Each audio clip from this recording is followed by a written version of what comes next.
कहते अमर कथा शिव शंकर भोले ज्ञानी कारी भरे मैया। कहते अमर कथा शिव शंकर भोले ज्ञानी कारी मैया पार्वती।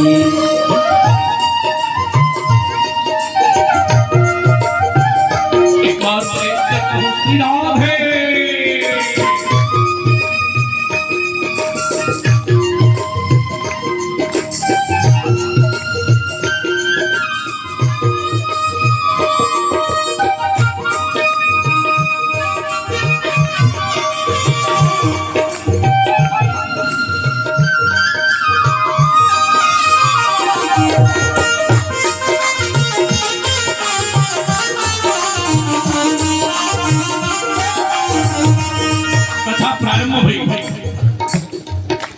कछुक देर तक पार्वती सुन सकी कथा निरुपाधी।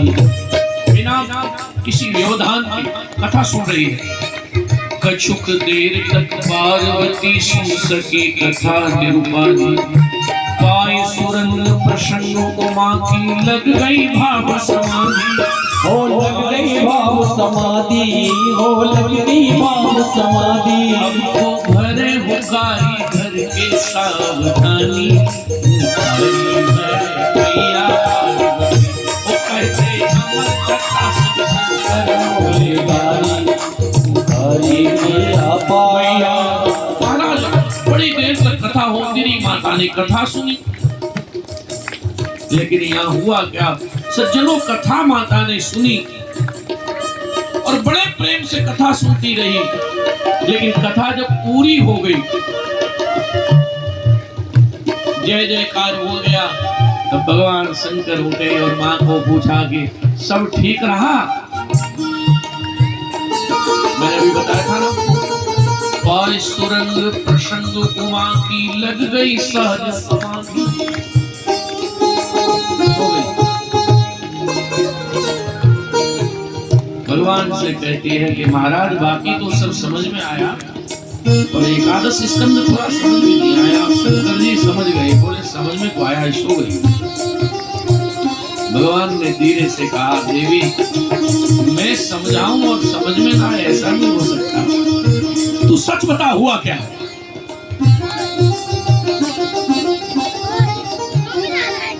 भगवान ने कहा अच्छा एक बात है, जो सोने वाले होते हैं उनकी एक विशेषता होती है, ये कभी मानते नहीं है कि हम सो रहे हैं। जैसे अभी कथा में किसी को नींद आ जाए और आपके बगल में बैठा हो, आंख बंद है, खर्राटे भी बजा दे और उसको आप एकदम बोलना सो रहे हो, बोलने कभी नहीं कहेगा कि मैं सो।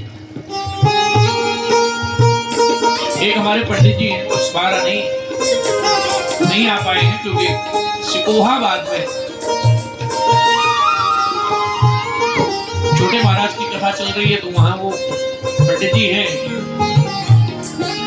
वो महाराज हमसे बात करते करते सो जाते हैं।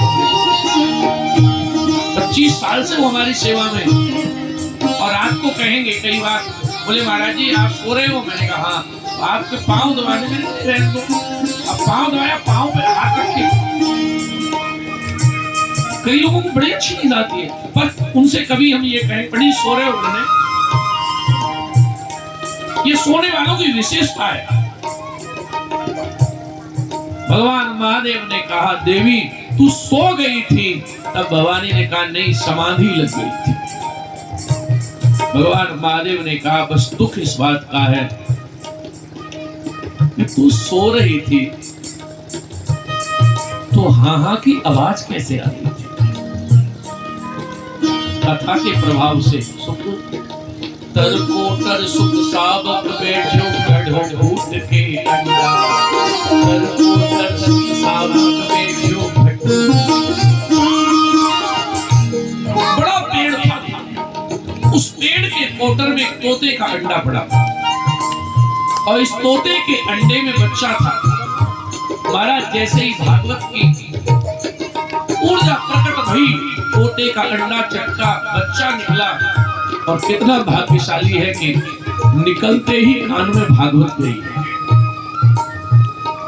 अब तोते के बच्चे ने सोचा कि अगर मैया सो गई तो हाँ हाँ करना बंद कर दिया तो फिर कथा बंद हो जाएगी। तो उसने क्या कर दिया, उस बच्चे ने माँ को सोते ही हाँ हाँ कहना शुरू कर दिया। जैसे ही भगवान भोलेनाथ को ये पता लगा कि भवानी के अलावा कथा किसी और ने सुनी है, त्रिशूल लेकर के महाराज भगवान भूतनाथ दौड़े करालम महाकाल कालम कालम गुणाकार संसार पारम तोम पुकार संकास गौरम गवीरम मनोभूत कोटि प्रभासी शरीर विष्णु और कल्लोलिनी चारुगंगा लसन भारवालम कंठे भुजंगा तिलक कुंडलम पुरुषने तपशालम रत्नारकम नीलकंठम दयार प्रगादि शर्मा परम उत्तमानम प्रेम करम करवता तप बजावे। भगवान महादेव ने त्रिशूल लेकर महाराज दौड़ लगाई। जो तोते का बच्चा बाहर कोर में बैठा था, भूतनाथ ने मारा, त्रिशूल मारा। आपको सुन के अचंभा होगा, भोलेनाथ के त्रिशूल को उस बच्चे को, तोते के बच्चे को मारा, उसके त्रिशूल लगा। तो भोलेनाथ ने धीरे से कहा तू मरा नहीं। उसने हाथ जोड़ के कहा मेरे बाप, मैंने अमर कथा सुनी है, अब तू नहीं मार पाएगा। अभी अभी अमर कथा सुन के आया हूं, अब कैसे मार पाएगा। महाराज उसी समय वो तोते का बच्चा भागा और योग माया के द्वारा व्यास जी की जो पत्नी है उनके गर्भ में प्रवेश कर गया। महाराज व्यास जी की पत्नी के गर्भ में उस तोते के बच्चे ने प्रवेश किया। शंकर जी द्वार पर आए, व्यास जी ने हाथ जोड़ के प्रणाम किया, बाबा क्रोध में मेरे घर पधारे हो। बोले मेरी कुछ चोरी हो गई है। व्यास जी बहुत जोर से हंसे, बोले महाराज आपके घर में चोरी घर तो हो गई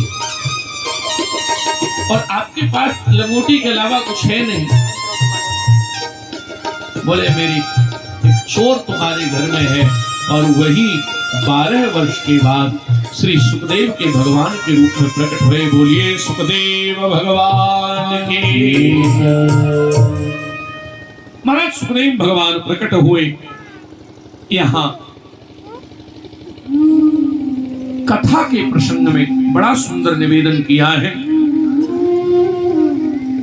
महाराज। यहां कौरव पांडवों का युद्ध होता है और कौरव पांडवों के युद्ध में